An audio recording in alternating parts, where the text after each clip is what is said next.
Hello दोस्तों, कैसे हो आप सभी। उम्मीद है आप सभी अच्छे होंगे। Welcome to note master channel, आप सबका अपना चैनल, ठीक है ना। तो आज जो हम लेके आए आपके लिए रैपिड फायर, जैसे कि आपको पता है वैकेंसी का नोटिफिकेशन आउट हो चुका है और आप सभी का फॉर्म डालना भी स्टार्ट हो चुके हैं। देर मत करिएगा, फॉर्म भर दीजिएगा, क्योंकि एंड टाइम पर साइड दिक्कत करती है। जितना जल्दी हो सके उतना जल्दी फॉर्म भर लीजिए यूपी होमगार्ड के, ठीक है ना। तो कुछ रैपिड फायर जैसे ही मैंने कहा था कि होमगार्ड की नोटिफिकेशन आउट हो जाएगी, वो एक्चुअली मैं वीडियो बनाई ना जिस दिन, उसी दिन नोटिफिकेशन आउट हो गया आप लोगों का।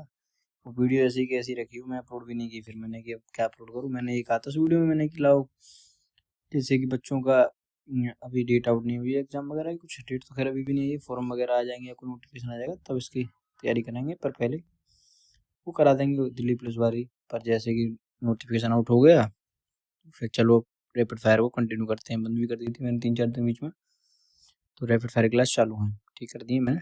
चलिए, तो क्वेश्चन लेके आया हूँ मैं, कुछ करीब 40 क्वेश्चन है आज रैपिड फायर के। टॉप 5 जीएसटी क्वेश्चन भी लगाए मैंने इसमें, इसीलिए आप लोगों के लिए जीएसटी भी आती है। चलिए शुरू करते हैं। तो पहला क्वेश्चन है, सिंधु घाटी सभ्यता के लोग किस धातु का परिचित नहीं थे, किस धातु से परिचित नहीं थे। तो सिंधु घाटी जो लोग थे वो लोहे से परिचित नहीं थे, ऑप्शन नंबर ए हो जाएगा। क्वेश्चन नंबर 2 है, सिंधु सभ्यता के सबसे प्राचीन स्थली कौन सी मानी जाती है। प्राचीन स्थली है वो कौन सी मानी जाती है। तो जो प्राचीन स्थली है वो मानी जाती है मेहरगढ़। मेहरगढ़ ऑप्शन नंबर ए सही हो जाएगा इसका भी। चलिए आगे, ये सबसे प्राचीन स्थली मानी जाती है, ठीक है ना। सिंधु सभ्यता के लोग अनाज का सर्वप्रथम उत्पादन करते थे, किस अनाज का करते थे। तो ये करते थे जौ का शुरू में, जब गेहूँ चावल की बाजरा की खोज नहीं हुई थी तब ये शुरू में जौ का करते थे। मतलब सबसे ज्यादा सबसे पहले इसी का इन्होंने शुरू किया था, जौ का, ठीक है ना। किस वेद में कर्म कांड, एक सेकंड, किस वेद में कर्म कांड का वेद कहा जाता है, किस वेद को कर्म कांड का वेद कहा जाता है। तो ये यजुर्वेद को कहा जाता है कर्म कांड का वेद। अगला क्वेश्चन है, ऋग्वेद में कितने सूक्त हैं। सूक्त, सूक्त यानी हाइमनस, हाइमनस, ठीक है ना, हाइमनस। तो 1028 है, ऑप्शन नंबर ए सही हो जाएगा। चलिए, ऋग्वेद में कितने मंडल हैं। तो ऋग्वेद में जो है 10 मंडल हैं, ऑप्शन नंबर सी सही होगा। ऋग्वेद में 10 मंडल हैं। आगे चलते हैं, वेदों में प्राचीनतम सबसे महत्वपूर्ण वेद कौन सा है। तो वेदों में सबसे प्राचीनतम और महत्वपूर्ण वेद है वो है ऋग्वेद, ऑप्शन नंबर ए सही हो जाएगा। ये मैंने अभी पुरानी हिस्ट्री, जैसे कि आपकी पहले की सिंधु घाटी सभ्यता और पाषाण काल और वेद, इनके क्वेश्चन चल रहे हैं। फिर मीडियन हिस्ट्री के मैंने एक जीएस की हिस्ट्री क्लास अपलोड की, वो देख लीजिएगा। उसमें गुप्त काल वगैरह के क्वेश्चन है, गुप्त काल के और समुद्रगुप्त के, इन सब क्वेश्चन मैंने उसमें डाला दिए, वो देख लीजिएगा। और भी क्वेश्चन और भी आएंगे इसी में, वैसे तो आपके क्वेश्चन इसमें भी कराऊंगा मैं, कुछ अलग टाइप के होंगे वो क्वेश्चन, वो सेम टू सेम नहीं होंगे, पर आप देख लीजिए उनको भी, वो आपके लिए इंपॉर्टेंट है। गायत्री मंत्र किस वेद में मिलता है। तो गायत्री मंत्र जो है बताइए आप सबको किसमें मिलता है। तो ये गायत्री मंत्र मिलता है ऋग्वेद में, ठीक है ना। चलिए अगले क्वेश्चन चलते हैं, गायत्री मंत्र किस वेद में मिलता है। रिपीट है, रिपीट। अगर आपको पीडीएफ चाहिए तो टेलीग्राम पे चैनल ज्वाइन कर लीजिए, नोट मास्टर, उसमें पीडीएफ अपलोड होंगी सब। ये किस ग्रंथ को कर्मकांड का ग्रंथ कहा गया है। टेलीग्राम पे सर्च करेंगे नोट मास्टर, आपको मिल जाएगा। टेलीग्राम चैनल पर खोगे तो मैं लिंक भी लगा दूंगा। किस ग्रंथ को कर्मकांड का ग्रंथ कहा गया है। तो ये कहा गया है ब्राह्मण ग्रंथ को। अगले क्वेश्चन मिलते हैं, वैदिक काल का में निष्क क्या है। तो वैदिक काल में जो निष्क है वो सिक्का है, option number A B, sorry B सही हो जाएगा, सिक्का। आभूषण नहीं है, कर नहीं है, वृक्ष नहीं है, कर यानी टैक्स, ठीक है ना। आगे चलते हैं, ये यहाँ से पॉलिटी लग गई है, ये क्लास साइड में क्रॉप हो जाती है, इतना ध्यान रखिएगा, तो ये दिखेगा नहीं आपको पॉलिटी का भी, तो थोड़ा एडजस्ट कर लेना। पॉलिटी लग गई यहाँ से, ठीक है ना। राष्ट्रपति को हटाने की प्रक्रिया को क्या कहते हैं, मतलब राष्ट्रपति को हटाने की प्रक्रिया क्या कहलाती है। तो न तो ये अम्बिशन होता है, न विघटन होता है, न निलंबन होता है, ये होता है महाभियोग, ऑप्शन नंबर ए होगा। संयुक्त बैठक की व्यवस्था किस देश से संबंधित है। तो जो बैठक व्यवस्था है ये ऑस्ट्रेलिया से संबंधित है, संयुक्त बैठक की, ठीक है ना। संयुक्त बैठक की व्यवस्था इससे संबंधित है, वो उसमें ली गई थी आर्टिकल में, ठीक है ना। न्यायिक पुनरावलोकन, जुडिशियल रिव्यू किस देश से लिया गया है। तो जो न्यायिक पुनरावलोकन है ये लिया गया अमेरिका से, ऑप्शन नंबर सी सही हो जाएगा।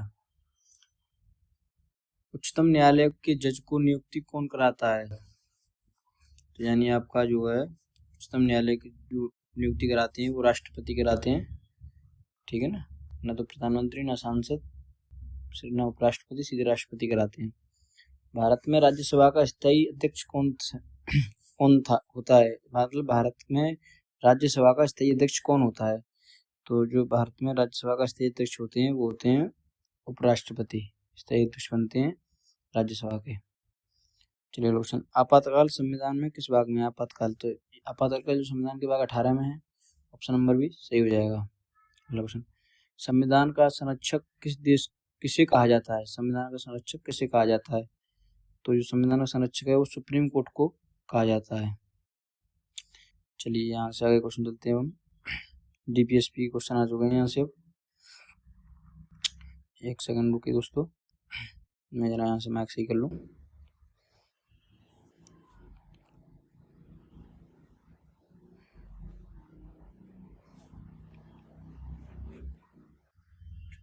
हेलो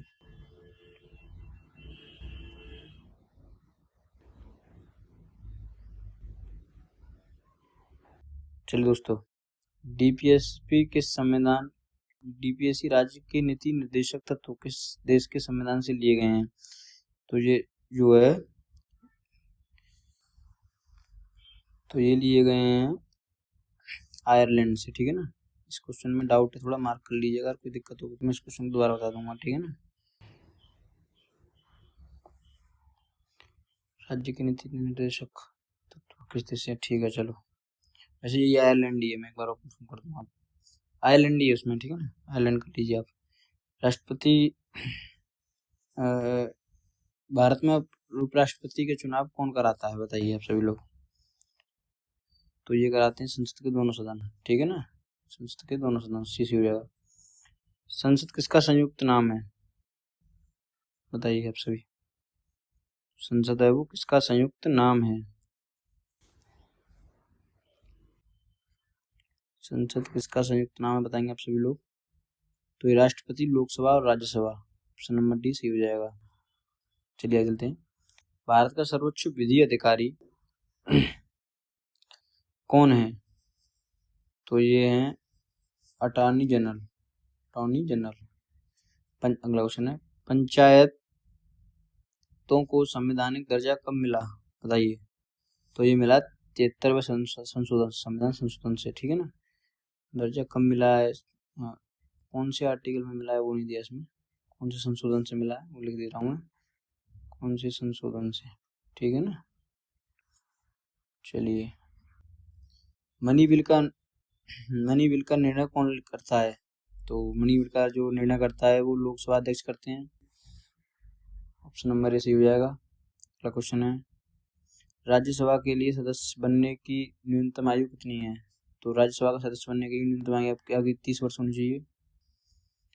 15 क्वेश्चन, 15वां, ये पॉलिटी का लास्ट क्वेश्चन है, पॉलिटी में 15 क्वेश्चन लाया था, ठीक है ना। संविधान की प्रस्तावना में धर्मनिरपेक्ष शब्द कब जोड़ा गया? देखिए इसमें भी नहीं कहा, संशोधन नहीं कहा गया, कौन संशोधन में जोड़ा गया? संशोधन में जोड़ा गया यहाँ से, भाई दोस्तों इन थोड़ी कमजोर है थोड़ा एडजस्ट कर लीजिएगा, ठीक है ना। तो जुड़ा गया था 42वें में संशोधन में, ठीक है ना। यहाँ से आपकी ये पॉलिटी खत्म हो चुकी है, अब यहाँ से आपकी इकोनॉमिक्स लग चुकी है, ये आ गया आपकी इकोनॉमिक्स। जैसे कहा था वैसे ही करूँगा, कहा था कि पहले हिस्ट्री, पॉलिटी, ज्योग्राफी चलेगी, वो हिस्ट्री, पॉलिटी, इकोनॉमिक्स चलेगी, फिर आएगी ज्योग्राफी, फिर आएगी आपकी ज्योग्राफी, स्टैटिक, जीके, और जो मैंने सिलेबस बताया था आपको सबसे समझाई थी कैसे कैसे होमगार्ड की तैयारी कराऊंगा वो सब बता दूंगा मैं भी आपको, ठीक है ना। बता रखा है वैसे तो मैंने, पर एक बार और बता दूंगा अगली वीडियो में। अगला क्वेश्चन है देख लीजिए एक बार, क्वेश्चन देखिए, निकाल डालिए क्वेश्चन पे, फिर मैं बताता हूँ आपको इनका आंसर, आपको समझ में आ रहे हैं कुछ? भारत में आर्थिक योजना की शुरुआत किस वर्ष हुई? तो भारत में जो आर्थिक योजना थी वो हुई थी 1991 में, क्या 1951 में, ठीक है ना। जीडीपी का पूर्ण नाम क्या है? जीडीपी की फुल फॉर्म, तो ये है ग्रॉस डोमेस्टिक प्रोडक्ट, ये सही हो जाएगी इसमें, ठीक है ना। बहुत बच्चों को कन्फ्यूजन रहती है, ग्रॉस डोमेस्टिक प्रोडक्शन लगा देते हैं, ये गलत है, ये भी गलत है, ये भी गलत है, ठीक है ना। ग्रॉस डोमेस्टिक प्रोडक्ट याद रखेंगे। भारत में योजना आयोग किससे बदला गया? भारत में योजना आयोग को किससे बदला गया? तो ये बदला गया था नीति आयोग से। योजना आयोग को नीति आयोग से बदला गया था। चलिए, मुद्रास्फीति का अर्थ क्या है? मुद्रास्फीति का अर्थ है धन की क्रय शक्ति घटना। धन की क्रय शक्ति घटना, वैल्यू ऑफ मनी को कम करना, ठीक है ना। भारत का केंद्रीय बैंक कौन सा है? तो ये तो सिंपल है, आरबीआई बैंक है, पता होगा। देश की पहली पंचवर्षीय योजना का मुख्य लक्ष्य क्या था? तो मुख्य लक्ष्य था कृषि। जीएसटी कब लागू होगा? जीएसटी के मैंने 5 टॉप क्वेश्चन लेके आया हूँ, देख लीजिएगा एक बार।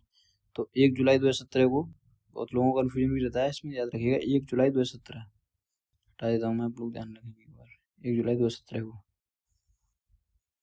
प्रत्यक्ष कर, डायरेक्ट टैक्स का उदाहरण कौन सा है? तो डायरेक्ट टैक्स का उदाहरण है आयकर, ठीक है ना। भारत में हरित क्रांति किससे संबंधित है? तो जो भारत में हरित क्रांति है वो कृषि उत्पाद से संबंधित है। भारत में गरीबी रेखा निर्धारण किस पर आधारित होता है? तो ये होता है कैलोरी उपभोग पर।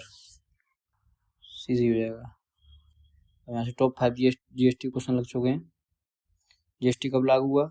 1 जुलाई 2017 को लागू हुआ था, ठीक है ना।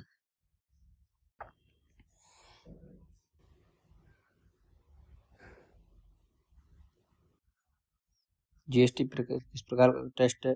वो टैक्स है, बताइए आप सभी लोग। एक सेकंड, दिक्कत आ रही है इसमें।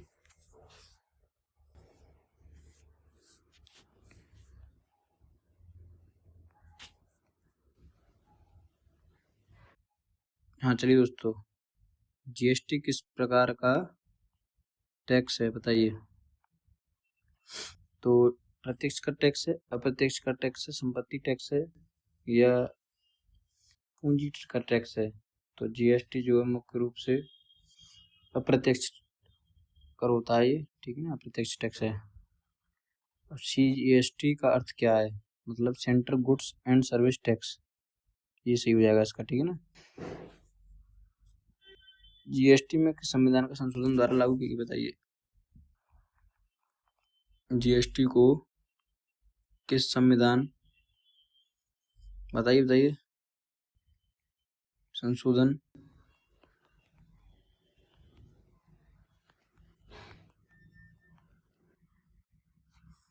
बताएंगे जब संविधान जीएसटी को किस संविधान संशोधन में लागू किया था? ये 101वां संशोधन था, 101वां। ये लास्ट क्वेश्चन है।